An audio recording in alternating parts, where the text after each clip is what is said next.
This is the most embarrassing construction site in Germany, right in the middle of one of the country's wealthiest cities. It has been under construction for over 15 years, a train station that just won't be finished. And a promise that has turned into a national embarrassment. Over 11 billion euros have vanished into this hole, more than double what was promised. And after more than 15 years of construction, not a single scheduled train runs here to this day. 11 billion euros for a station where no train stops even now. Stuttgart 21 is supposed to replace the city's old terminal station.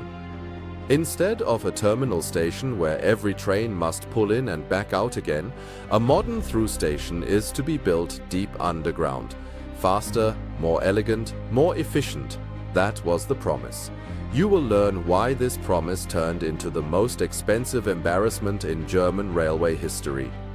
How a single train station could swallow more than double its budget without ever going into operation.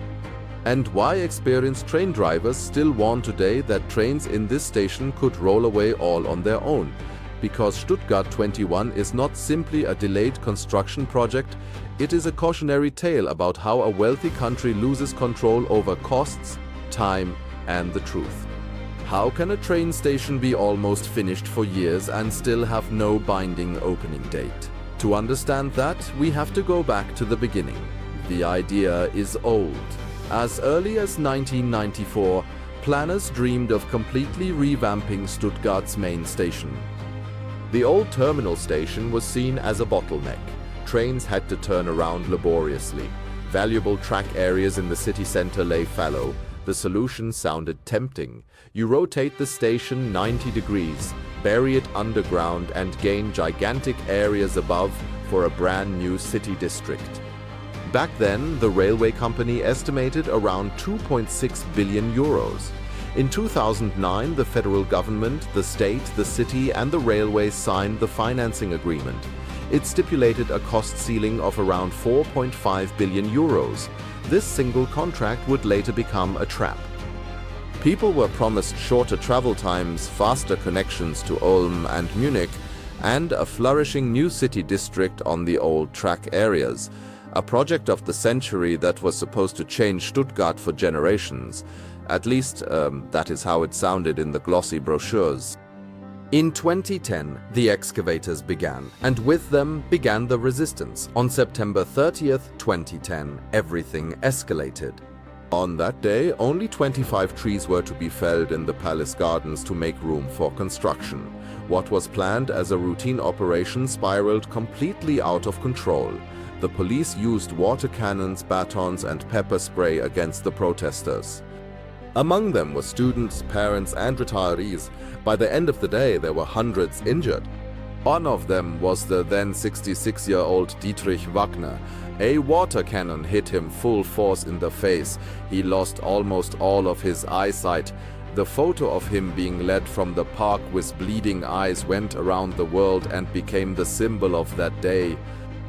To this day, opponents call it Black Thursday. Years later, in 2015, a court ruled that the entire police operation was unlawful. The state paid Wagner compensation of 120,000 euros. He never regained his eyesight. The images shocked the entire country. A few months later, the government in Baden-Württemberg lost the election. For the first time in history, the Green Party provided the state premier, partly because of Stuttgart 21. To calm the heated situation, there was a public arbitration process led by politician Heiner Geisler, broadcast on television, hour after hour, argument against argument. In the end, there was a laboriously negotiated compromise called Stuttgart 21+.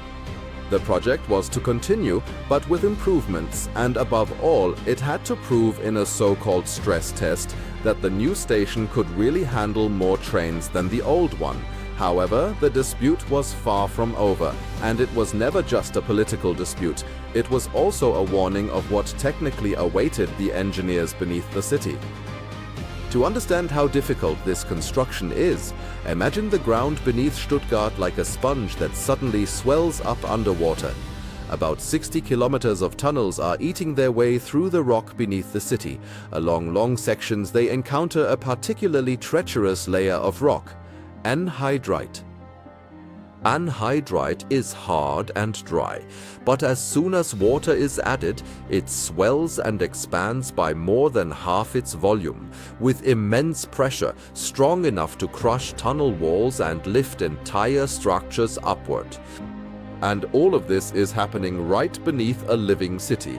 At one point, engineers even had to tunnel under a 15,000-ton historic building without it collapsing. Above it, traffic kept rolling and trains kept running. An operation on the open heart of the city. On the surface, however, something beautiful was to be created.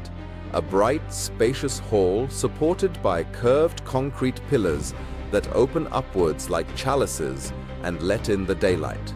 An architectural masterpiece.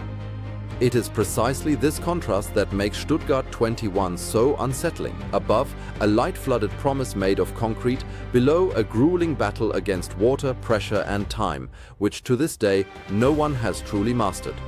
But the real scandal lies within. The new underground station will only have 8 tracks.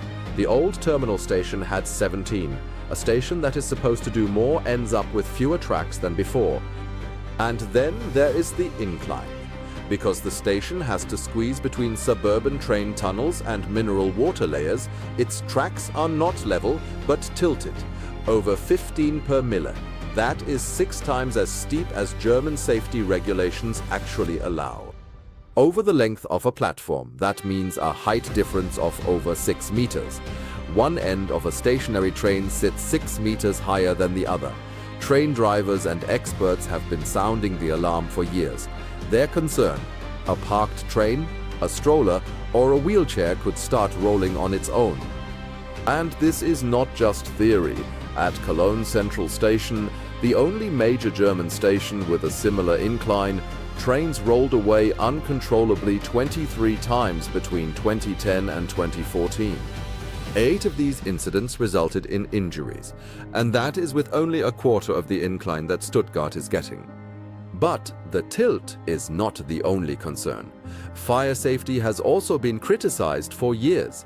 In the hall deep underground, some escape routes are up to 400 meters long in an emergency. Experts warn that a quick evacuation in case of fire is hardly possible, but while engineers argued about safety, the real disaster was unfolding in the background: the money. 2.6 billion became 4.5. 4.5 became over 8, and according to the latest official figures, the budget is now over 11 billion euros. Internally, those involved have long expected at least 12 billion, more than 4 times the initial estimate. If you include all follow-up projects, researchers from the Southwest Broadcasting Corporation even estimate around 25 billion euros. With every passing year, the hole gets deeper and no one knows where it ends. In May 2024, a court reached a verdict that hits the railway hard. Deutsche Bahn must bear all additional costs beyond the agreed 4.5 billion alone, billions that are urgently needed elsewhere in the rail network. And the opening date? It became a complete farce. The station was originally supposed to open in December 2019. Then they said 2021, then 2025, then 2026. In November 2025, that date fell through too. Deutsche Bahn cancelled the 2026 opening entirely. And then came the next bombshell. Investigations by the Southwest Broadcasting Corporation revealed that the railway, under time pressure, had cables laid before the technical planning was even finished. Between Bad Cannstatt and Weiblingen alone, over 1,000 kilometers of cable are said to have been laid incorrectly. A large part of it now has to be ripped out and replaced. The cause was an embarrassing planning error. The station was to be controlled entirely digitally, without any traditional signals. Then the railway realized that freight trains at the edge of the network could not use this digital technology at all, and suddenly dual signaling technology became necessary. That alone cost an additional 45 million euros. The result of this series of blunders, according to the latest research, the station will likely not be fully operational until the end of 2031. Some experts even consider 2032 realistic, more than 12 years after the originally planned date. Of course, there is another side to this. Proponents say the underground station frees up huge track areas in the middle of the city for housing, parks, and a completely new district, the Rosenstein Quarter. The new station finally connects Stuttgart to the European high-speed network, and demolishing the half-finished structure would also cost billions. There is no turning back now. That is precisely the bitter logic of this project. It is too expensive to finish building and too expensive to stop. That brings us back to the initial question. How can a station be nearly finished for years and still have no completion date? Fine, it's our fear. The answer is uncomfortable. The hardest hurdle here was never the concrete, the tunnels, or the swelling rock. The hardest hurdle was admitting how wrong the initial figures were. A station planned as a flagship project has become a monument to how a wealthy country can lose control of costs and time on a single structure. 2.5 billion has become over 11. 6 planned years of construction have long since become more than 15, and still there is no end in sight. A promise for the future has become arguably the most embarrassing monument in German construction history. And while the clock keeps ticking and the billions keep flowing, an entire city is still waiting for the first train to actually arrive here on schedule.